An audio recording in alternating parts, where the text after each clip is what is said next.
Welcome to Show Me Tech, the show where we bring you the latest in technology directly from those who lead the charge to make things just a little bit better. My name is Philipp Leutiger. And my name is Jonathan Eisenring.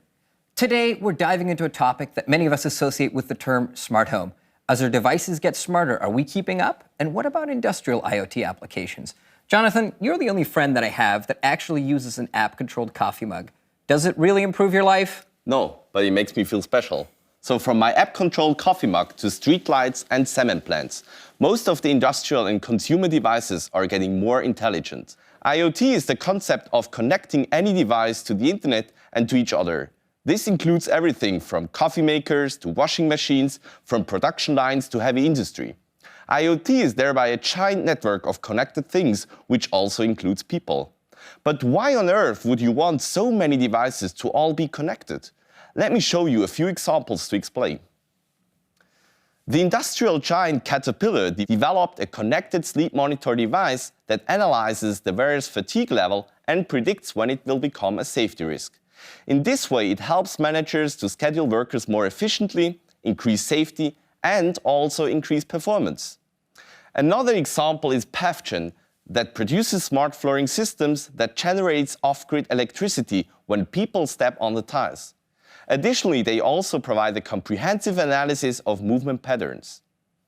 Smart City is another powerful application. Smart surveillance, automated transportation, smart energy management, water distribution, waste disposal, or urban security can be enhanced by installing sensors and developing applications based on data. Manufacturers are adding sensors to the components of their products to transmit back data about how they are performing. With this, there are several use cases coming along, such as predictive maintenance, reduction of energy costs, preventing unplanned downtime, or increasing production quality and output. IoT, therefore, not only offers us more efficiency and creates a better user experience, but also has the potential to develop completely new business models. Despite this, security, privacy, and data sharing is a big issue. With billions of devices connected, how can you ensure that the information stays secure? And besides all the fancy applications of the Internet of Things, there are situations where the analog way may still be better. Welcome to today's chat. Today here with me we have Barbara Frei, Executive Director at Schneider Electric, and Philipp Leutiger, Chief Digital Officer of LafargeHolcim. Thank you very much for joining us here today. It's an especial pleasure because you were with us at the Digital Festival last year, and you are going to be with us at Digital Festival 2019. Thank you for being here. Thank you. Thank you. So we'd like to start the chat with something that we call the choice. On the back there, you will see two images and one question, and I want you to choose one and give me a brief explanation as to why you chose what you did. So let's get started here. Barbara, which one do you choose? I'll choose the Alexa. I have one at home. I use it daily. To put the timer for cooking, to ask what will the weather be like, what is the traffic on the highway, or please put on the radio. So it's very convenient for me to use it. Reminder to bring an umbrella. Correct. Reminder to bring an umbrella. I have to say, I'm still on the light switch. So I have an Alexa at home, but my wife actually turns the mic off all the time. And you know, the light switch, super convenient, super fast and easy to use. Kind of fulfills its purpose anyway, right? So why do something Plus, tricky? it works when the mic's off. It always works, exactly. Let's go on to the next one. All right, here, the choice. Which one do you prefer? Do you prefer the action of skydiving, or do you prefer the smooth sailing? So I prefer the skydiving. I did it once with parachuting, and it's much simpler than sailing. Sailing, you have to think about a lot. There is a lot of technique, and you need to know about the direction. Whereas it's more straightforward in the skydiving, parajumping. I would prefer it. I guess it always goes down, Correct. no matter what happens. Philip, what about you? Well, I have to say, my job's exciting enough, so I'll go for the sailboat. I'll get someone to organize the technique for me. But if I think about it, maybe at a nice lake here in Switzerland, sail around. Sounds fantastic to me. I don't need the skydive for my private Perfect. life. We have the safety, right? You can swim to shore. There you go.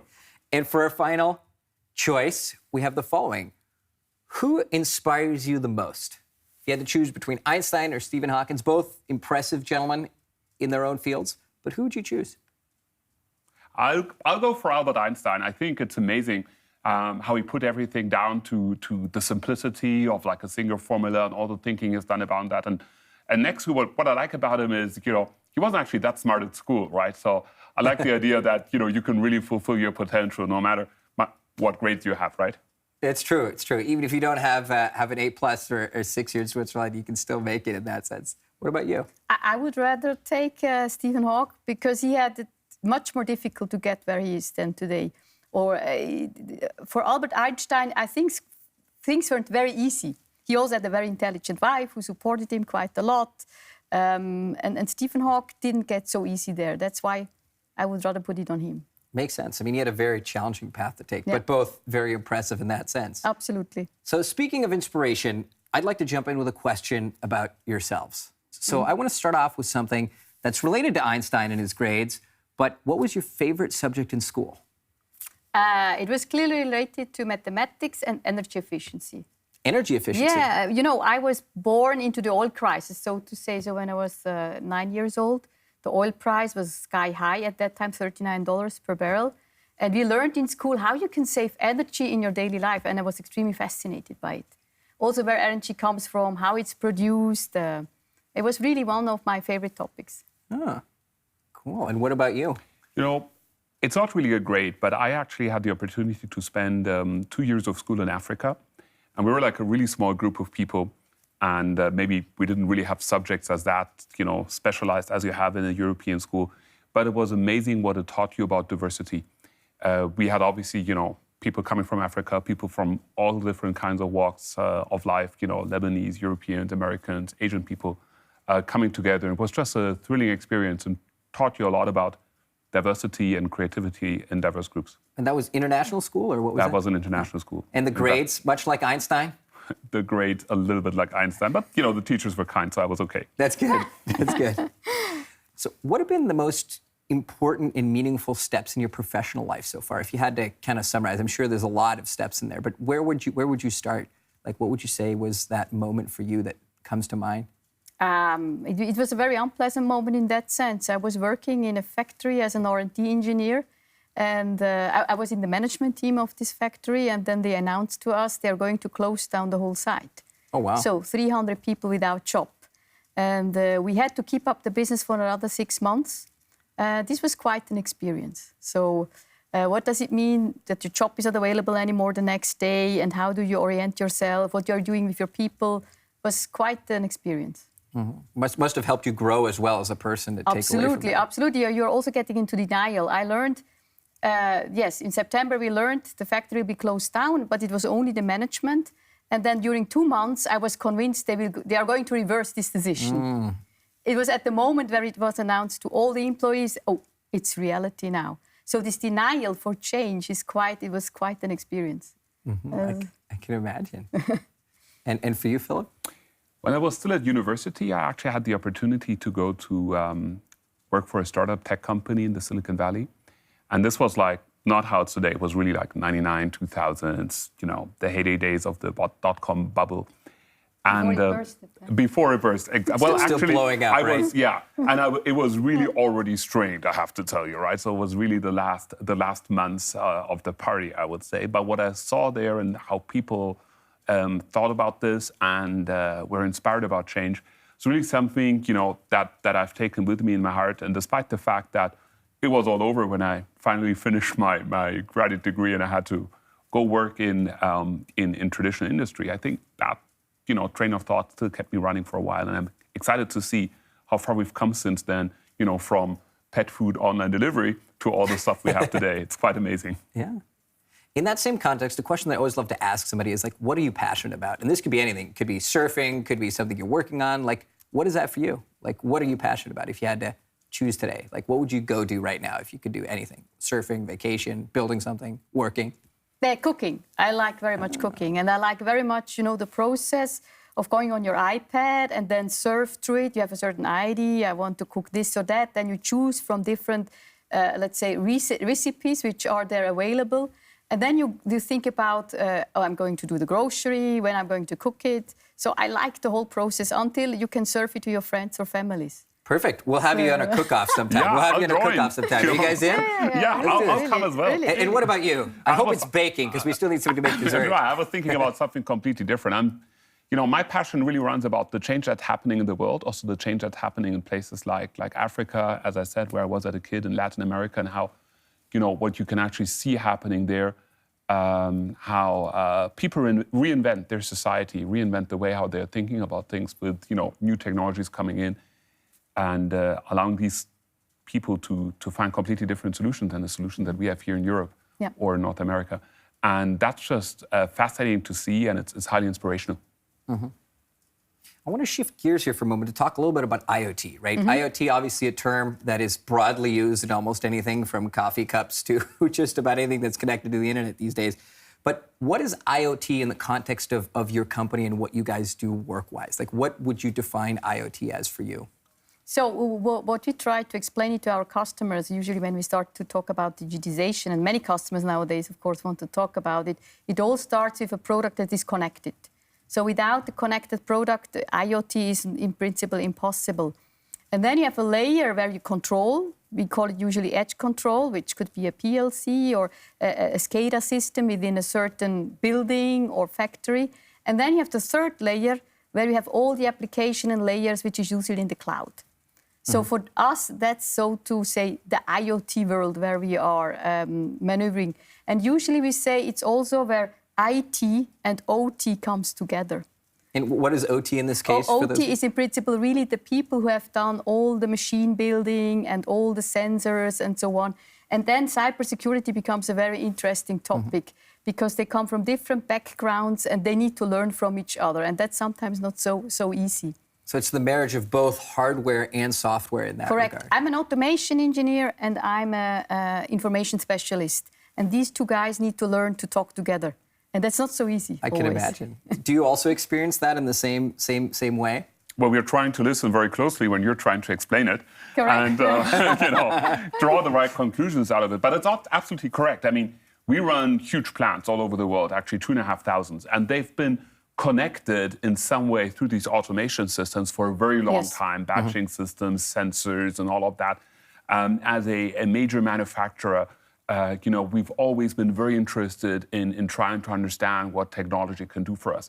But we've never, really taken that step of creativity of, trying to understand when you talk about the cloud, I mean, what does that really mean, right? How, what advanced applications are possible for us? It's really like, when we had these old, feature phones, yes, we had voice calls and SMSs and maybe MMSs and so on. And that's what, that's the OT world. And now we move from there to the current phones, right? With their app stores, with their myriad applications, the data-driven technology, the speed at which innovation is happening.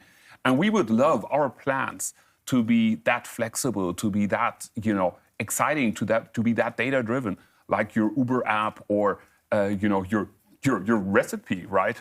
Maybe there's a great inspiration of how we make our products. Absolutely, absolutely. In what fields has that found, like a concrete example? Do you have one in mind that maybe you guys are working on in a plant? Like, what is something that you would say, this is an area we would love to address in the context of the more data-driven IoT world? I mean, we have very heavy machinery. You guys can go check it out on YouTube and Google a cement plant. You'll see how this looks. And in many places, it's actually very hard for us to understand what the current state of the machine is. For example, we have seals, which kind of, make sure that there are no dust emissions during our production. But, where the seal is, it's actually super hot, sometimes 1,500 degrees Celsius. There's also a lot of movement going on, right? So I can't just send someone in. Even the sensor actually doesn't survive the heat, it just breaks, right?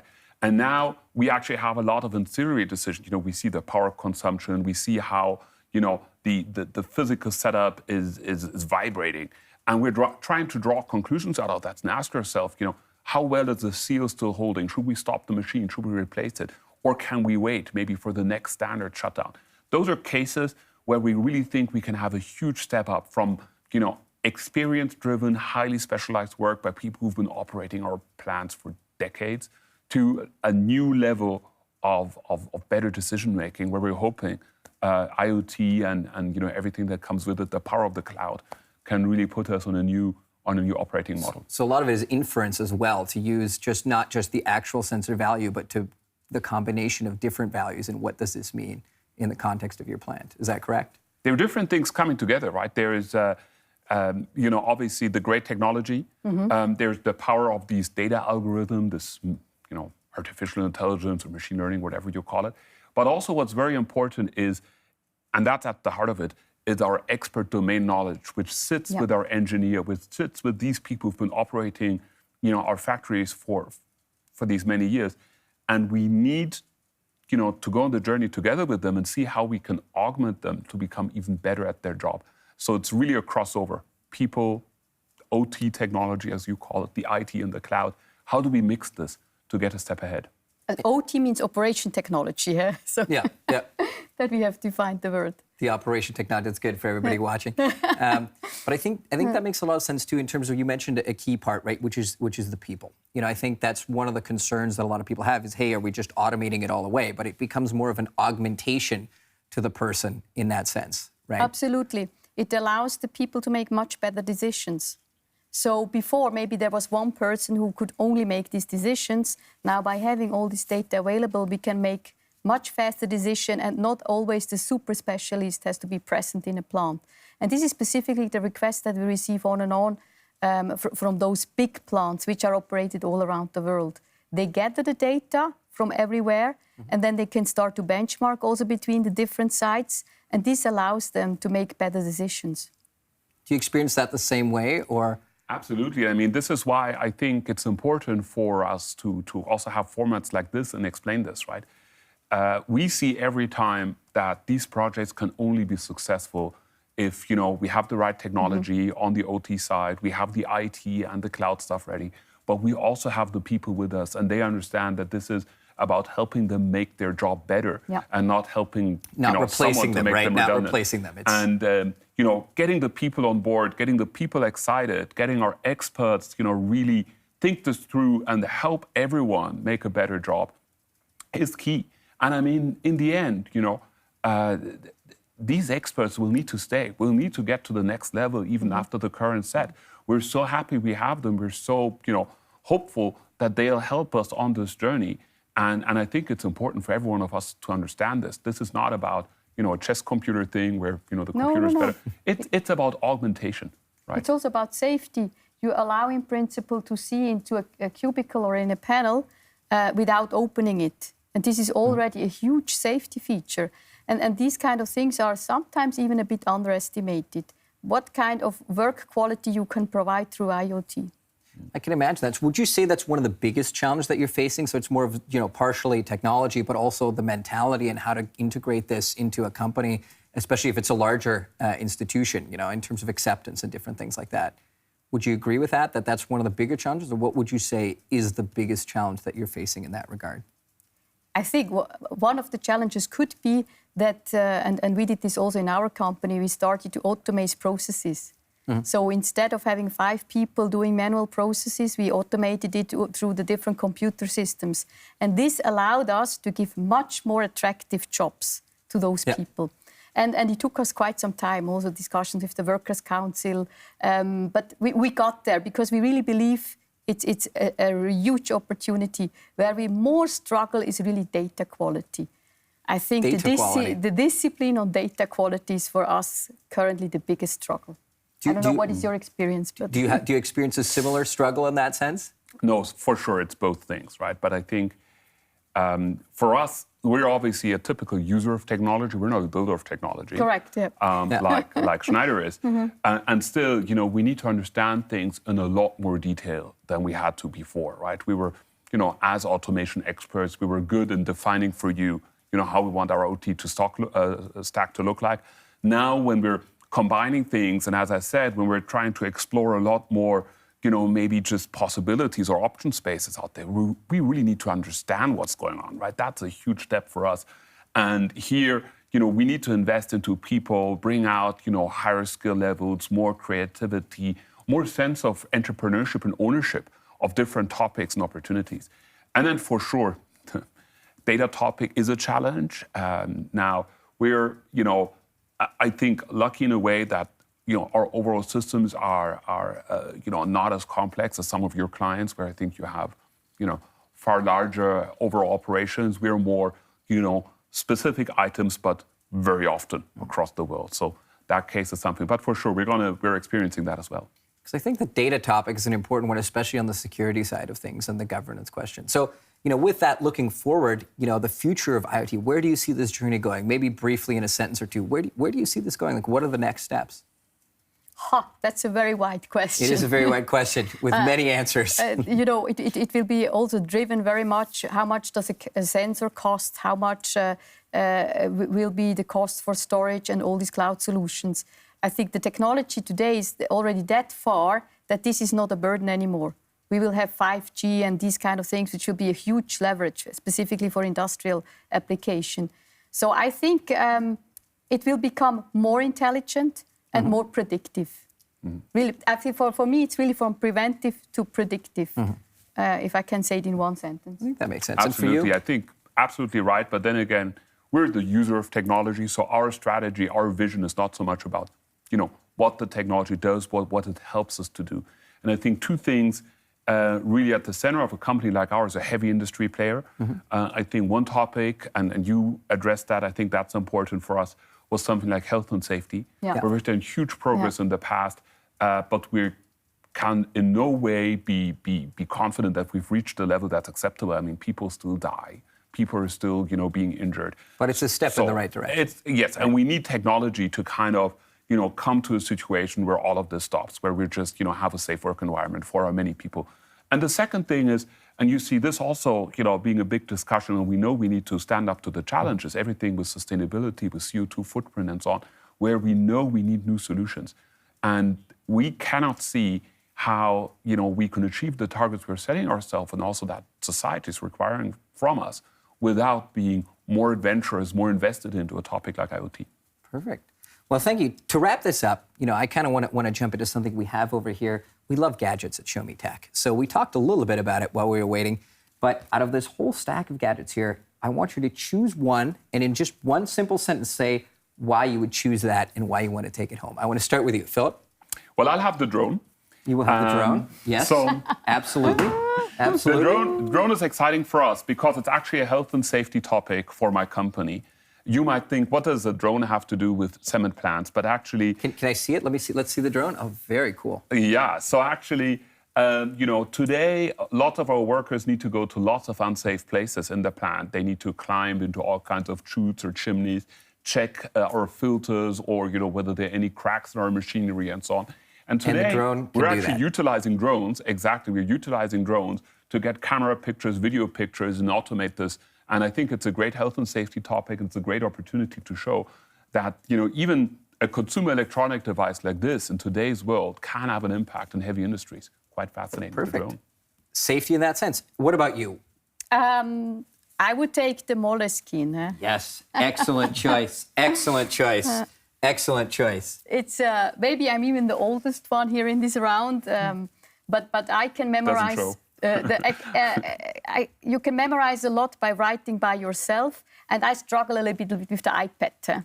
I don't feel so comfortable writing on the iPad. It feels more real on paper, right? But it's here, something else you have to the it. chance afterwards to scan in all these pages in a relatively, let's say, good way. It's not yet fully efficient. I would like it would be more efficient, but I think it's a good approach. But it's going in the right direction. Correct. Cool. It's between the conservative and the modern world. So. Exactly. It's somewhere in between. OT-IT integration. Correct. Barbara, Philip, thank you very much for coming out and sharing your insights today. It was a pleasure to have you here today. For those of you who want to hear more, Barbara will be speaking at Digital Festival 2019. Thank you for watching, and until next time on Show Me Tech.